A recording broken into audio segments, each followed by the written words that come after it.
Well, I'm back with another edition of Whovian Reviews, and what an absolutely visually beautiful episode to come back to. There's stunning costumes and sets, a glorious ballroom dance, a risky chat in a library with a lady fearing for her honour, and there's even a few declarations of, "You cad!"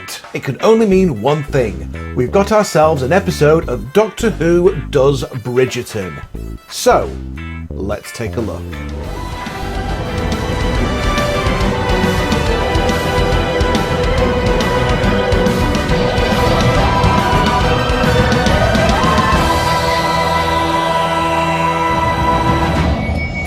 Should not come as any surprise that Millie Gibson, who plays the part of the Doctor's current companion, Ruby Sunday, said that this was her favourite episode to film. The BBC even managed to acquire the services of the actual Bridgerton dance choreographer, Jack Murphy, to step on board and give the episode that undeniable feel of the Regency era.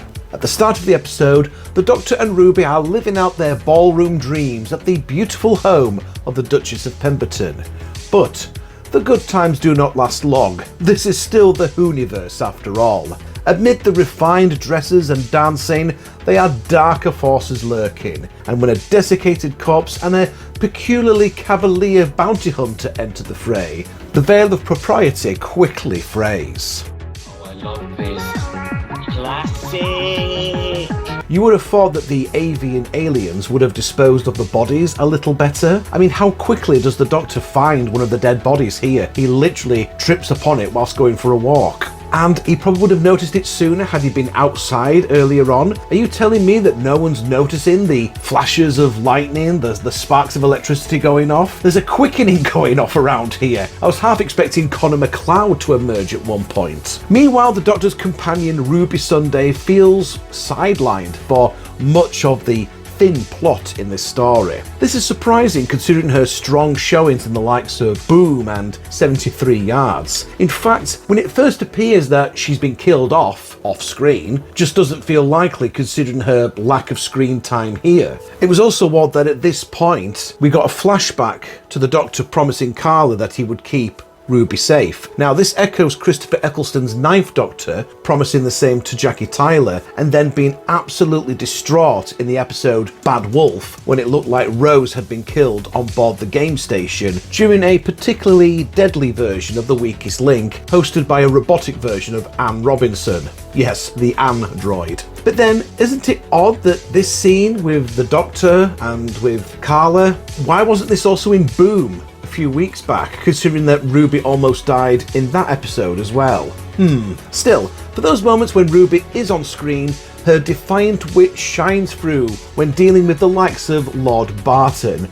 Well, if you spoke to me and the girls like that on a Friday night down at the spinning wheel, then we'd rip you a new one, mate.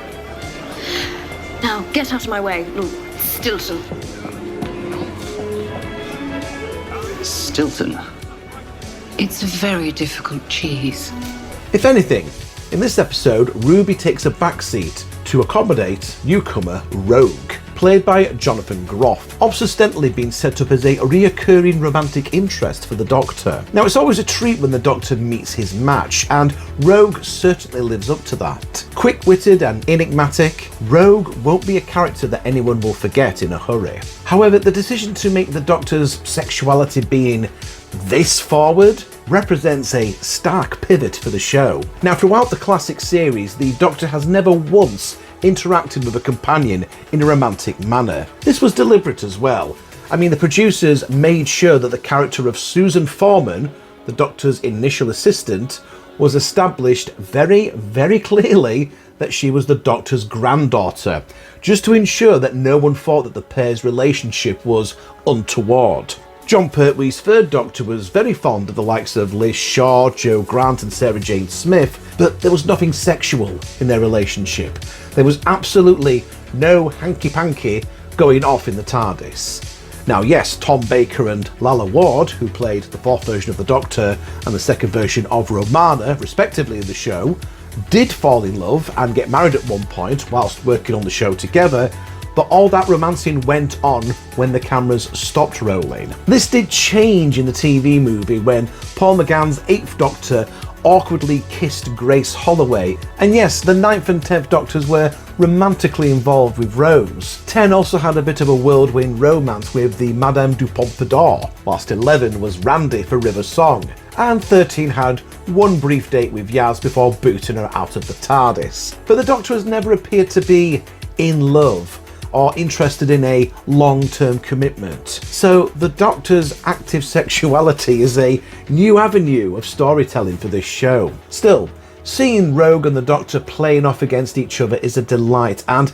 this is how you're supposed to write a same-sex love story. Chris Chibnall had 2 seasons and several specials to try and make us convinced that Yaz and 13 were in love with each other, and it just came out of nowhere and it felt forced. That's not the case here.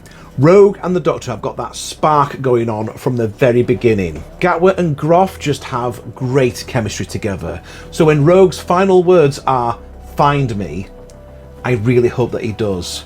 I'd love to see this character again. Also, I was getting a lot of Captain Jack Harkness vibes from Rogue. Now, this part could have even been Captain Jack Harkness had John Barrowman not gone and gotten himself cancelled. In fact, it's a shame that this wasn't a 2-parter. Not only would this have allowed for Ruby Sunday to do more on screen, but it would have allowed more time for the Doctor and for us to have gotten to know Rogue a little bit better and to have more build leading up to that kiss. The kiss did feel a bit rushed. I mean, come on, it took an entire season before he kissed Rose Tyler. It also continues Russell T Davies's theme of having modern pop songs being part of the story in Doctor Who. Not only did we have Toxic by Britney Spears and Here Come the Drums by Rogue Traders during his first time as showrunner, but for his second run as showrunner, so far we've had Spice Up Your Life by the Spice Girls, Itsy Bitsy Teeny Weeny Yellow Polka Dot Bikini by Brian Hyland, and for this episode we've got a double whammy of Poker Face by Lady Gaga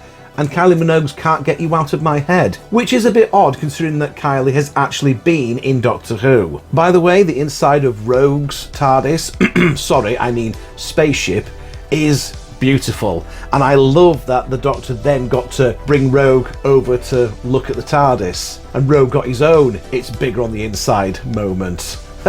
It's a case of, go on then, you show me yours and I'll show you mine. Meanwhile, who is that Doctor between Doctors 1 and 4? Why, it's none other than Richard E. Grant, representing the Doctor from Scream of the Shalka, so I guess that means that the animated Doctor adventures are now canon. Grant has been in live action before as the Great Intelligence during the 11th Doctor's run, and he was one of several funny regenerations during the comic relief special The Curse of Fatal Death. Oh, and the headshot of the third Doctor, John Pertwee, that's actually from another comic relief special, the EastEnders crossover, Dimensions in Time. So does that mean that this is now officially canon? Oh boy. At this point though, what even is canon? It's science fiction. You can do whatever the hell you want. Of course, we mustn't forget that there is yet another Susan Twist appearance, this time as a painting, leading the Doctor and Ruby to determine that this isn't just a coincidence now. Something is definitely not quite right here. This is also the second time that the Susan Twist character has been a mother, and with the continuous themes of Ruby not knowing who her mother is, the continuing theme of children being left as orphans, is that going to be of some significance? Is that going to bode into what happens in the end?